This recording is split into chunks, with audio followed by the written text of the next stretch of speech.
ഇപ്പോൾ വിദേശകാര്യ മന്ത്രാലയത്തിന്റെ വാർത്താ സമ്മേളനത്തിലേക്ക്. As you are aware, we have a long-standing national position that any issues pertaining to the Union territory of Jammu and Kashmir have to be addressed by India and Pakistan bilaterally. That stated policy has not changed. As you are aware, the outstanding matter is the vacation of illegally occupied Indian territory by Pakistan. और people like Manish, आपके लिए मैं हिंदी में रूपांतर कर दे रहा हूं. हमारा लंबे अरसे से यही राष्ट्रीय पक्ष रहा है कि भारतीय केंद्र शासित प्रदेश जम्मू और कश्मीर से संबंधित किसी भी मुद्दे को भारत और पाकिस्तान को द्विपक्षीय तरीके से ही हल करना है. इस स्थिति में कोई बदलाव नहीं हुआ है. जैसा कि आप जानते हैं, लंबित मामला केवल पाकिस्तान द्वारा अवैध रूप से कब्जा किए गए भारतीय क्षेत्र को खाली करने का है. Siddhant, you had another question regarding ceasefire and what sort of role other countries played, etc. See, the specific date, time and wording of the understanding was worked out between the DGMOs of the two countries at their phone call on 10th May 2025, commencing at 15:35 hours. The Foreign Secretary had made a statement in this regard, as you would be aware. The request for this call was received by MEA from the Pakistani High Commission at 12:37 hours. The Pakistani side had initial difficulties connecting the hotline connecting to the Indian side due to technical difficulties. The timing was then decided based on the availability of the Indian DGMO at 15:35 hours. You will of course appreciate that early on 10th morning, we had mounted an extremely effective attack on key Pakistani Air Force bases. That was the reason they were now willing to stop firing and military action. You will of course appreciate that early on 10th morning, we had mounted an extremely effective attack on key Pakistani Air Force bases. That was the reason they were now willing to stop firing and military action. Let me be clear, it was the force of Indian arms that compelled Pakistan to stop its firing. As regards conversations with other nations, the message from India was clear and consistent, and exactly the same message that we were conveying from public platforms was the one conveyed in private conversations. It was that India was responding to the 22nd April terrorist attack by targeting the terrorist infrastructure. However, if the Pakistani armed forces fire, Indian armed forces will fire back. If Pakistan stops, India will also stop.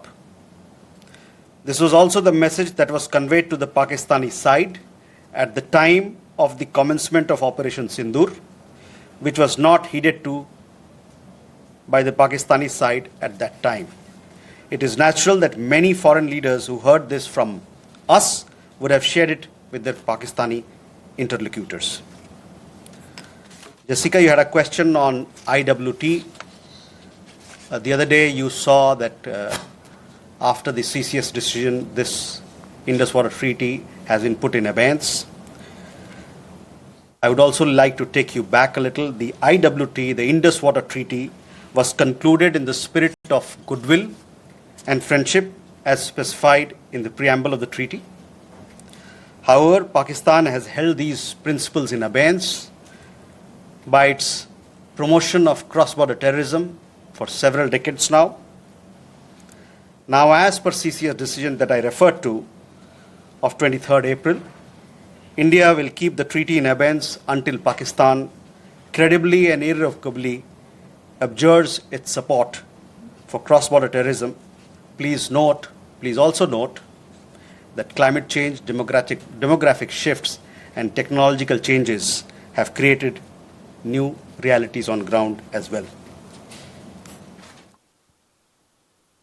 Kandirmi had a question regarding trade matters. From the time of Operation Sindoor commenced on 7th May till the understanding on cessation of firing and military action on 10th May, there were conversations between Indian and US leaders on the evolving military situation.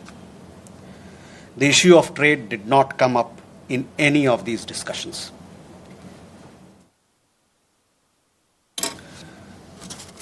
Siddhant, you had a question on the latest statement issued by the Pakistan Foreign Office.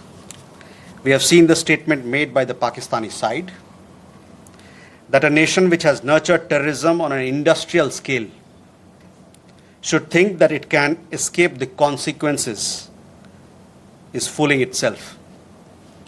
The terrorist infrastructure sites that India destroyed were responsible not only for the deaths of Indians, but of many other innocents around the world. There is now a new normal. The sooner Pakistan gets it, the better it is. Shall we take more questions? Aditya?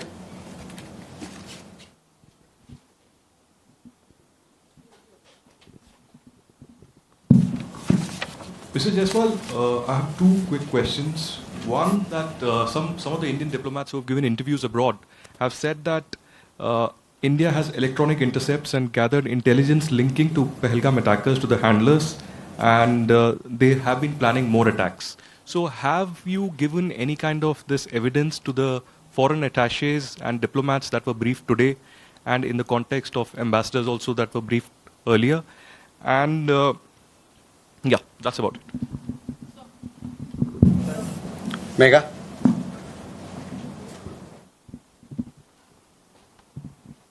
Good evening, sir. Megha from Newsax. My question is that India, it's being reported, is going to be sending a team to the UNSC 1267 Sanctions Committee. The meeting is going to be held later in the week, and the purpose for it is to declare the TRF as a globally designated terrorist organization. If you could shed more light into this.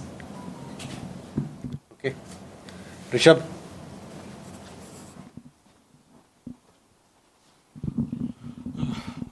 Spokesperson, good evening. Rishabh from Times. Now, I have just two questions here. Pakistan Foreign Minister Ishaq Dar has given an interview to CNN, and where he has claimed success and suggested that India was keen to have the ceasefire. Your comments on that?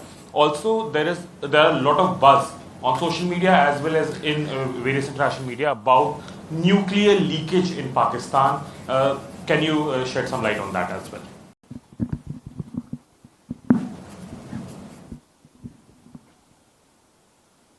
Manas? This is Manas from PTI. US President Donald Trump, again, he claimed yesterday that he stopped a nuclear conflict between India and Pakistan. And, he stopped escalation and saved millions of lives through, by reaching out to both capitals. He even said that, in fact, he pressured India and Pakistan to just come forward for the cessation of hostilities, saying that if you don't do, then I will stop trade with both the countries. So can you please clarify whether he just reached out to us and asked us to stop? You have been maintaining that, in fact, the resolution was arrived at by the two DCMOs, but have you just protested at the US side for making these claims, which we consider are baseless? Okay, let me take these questions. First, Aditya, your question. We have had several rounds of briefings, and in these briefings, we have also shared with you the kind of linkage we see between the perpetrators of the attack of Pahalgam, in particular the Resistance Front. Foreign Secretary in his statement also made very clear the kind of evidence that we see. And investigation is going on in this particular matter. You would have seen that TRF had taken responsibility, and then second time again, second day, twice they had taken responsibility, and thereafter, possibly at the behest of their handlers, they rolled it back. But TRF is one organization which is a front of the Lashkar-e-Taiba, and you would understand and perhaps be in the knowledge of it that we have been pursuing listing of TRF in the United Nations, by the United Nations Security Council, by the Sanctions Committee, UNSC 1267 Sanctions Committee. I'm not privy to what was shared 2 hours back, but for sure we'll update you on as to how the investigation progresses in this matter. MEA on UNSC 1267 Sanctions Committee. Yes, over the last 2 years or so, 23, 24, we have been sharing information with the United Nations Security Council, the monitoring team of the Sanctions Committee, as to why the terrorist TRF, which is the front for Lashkar-e-Taiba, should be listed as a terrorist entity. We will be also, in few days' time, we will be sharing more details in this regard, and hopefully Security Council 1267 monitoring team will take strong note of what we present